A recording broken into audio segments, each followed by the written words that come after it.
வேதத்தில் 24 மத்தேயு 24, 21, 22 நான் சொல்லுகிறேன். வசனம் வாசிக்கலாம். ஏனெனில் உலகம் உண்டானது முதல் இதுவரைக்கும் சம்பவிராததும் இனிமேலும் சம்பவியாததுமான மிகுந்த உபத்திரவம் அப்பொழுது உண்டாயிருக்கும். இயேசுவே சொல்லி போயிருக்கிறார். வேண்டாம், அந்த இடத்துல 7 ஆண்டுகளில் நம்ம யாருமே இருக்க வேண்டாம், நம்ம எதிரி கூட இருக்க வேண்டாம். அவர் சொல்றாரு, உலகம் உண்டானது முதல் கொண்டு அப்படிப்பட்டது நடக்கவே இல்லையா. இயேசு சொல்றாரு, அந்நாட்கள் குறைக்கப்படாதிருந்தால் ஒருவனாகவும் தப்பி போவதில்லை, தெரிந்து கொள்ளப்பட்டவர்கள் நிமித்தம் அந்த நாட்கள் குறைக்கப்படும். அதாவது அந்த நாட்களில கூட, உபத்திரவத்தின் காலையில கூட தெரிந்து கொள்ளப்பட்ட ரட்சிக்கப்பட்டவங்க இருக்கிறாங்க, யூதர்கள் இருக்கிறார்கள். அவர்களுக்கு தான் என்ன ஆகுமா, தேவைப்பட்டால் குறைக்கப்படலாம் இயேசு சொல்றாரு.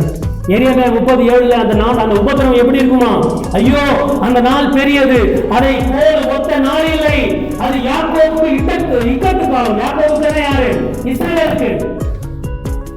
ஒரு இடத்துல பவுலடியார் சொல்லுவார், என்னவென்று சொல்லுவார் அப்படின்னு சொன்னா, அந்நிய ஜனங்களில ஒரு குறிப்பிட்ட அளவு மக்கள் ரட்சிக்கப்படுகிற வரைக்கும் கர்த்தர் என்ன பண்றாரு, அந்த ஆபிரகாமோட அவர் செய்த உடன்படிக்கையை இன்னும் அதை வச்சுக்கிட்டே இருக்காரு. இந்த அந்நிய ஜனங்களாகிய நாம் எல்லாரும் ஒரு குறிப்பிட்ட எல்லோருக்கும் சுவிசேஷம் சொல்லப்பட்டு விட்டால் அப்பொழுதுதான் அவர் இஸ்ரவேலுக்காக இறங்குவார். அந்த உபத்திரவ 7 ஆண்டு காலங்களிலே இஸ்ரவேலோடு கூட அவர் உடன்படிப்பை புதுப்பித்துக் கொள்வார்.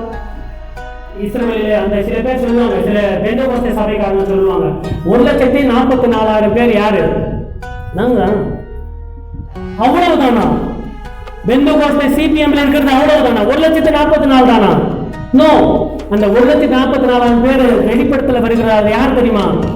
உபத்திரவ காலத்திலே யூதர்களிலிருந்து ரட்சிக்கப்பட்ட சுவிசேஷகர்கள்.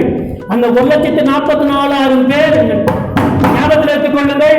உபத்திரவ காலத்துல இயேசுவை குறித்து அறிவிப்பார்கள். அவர்களுக்கு துணையாக ஒரு 2 பேர் அறிவிப்பாங்க. அவங்க யாரும் சொல்லுங்க பார்க்கலாம். 2 சாட்சிகள், ஒன்று எலியாவும் இன்னொன்று ஏனோக்கும் என்று சொல்லுவாங்க. ஏன்? இந்த 2 பேர் தான் பழைய ஏற்பாட்டில் எப்படி போனவங்க, எடுத்துக்கொள்ளப்பட்டவர்கள். சில பேர் அது மோசஸ்ன்னு சொல்லுவாங்க. சோ ஆகையினால தேவஜனமே, அது என்ன காலமா? யாக்கோபுக்கு இக்கட்டு காலம். ஆனாலும் அவன் அதற்கு நீங்களாக ரட்சிக்கப்படுவான். ஹல்லேலூயா.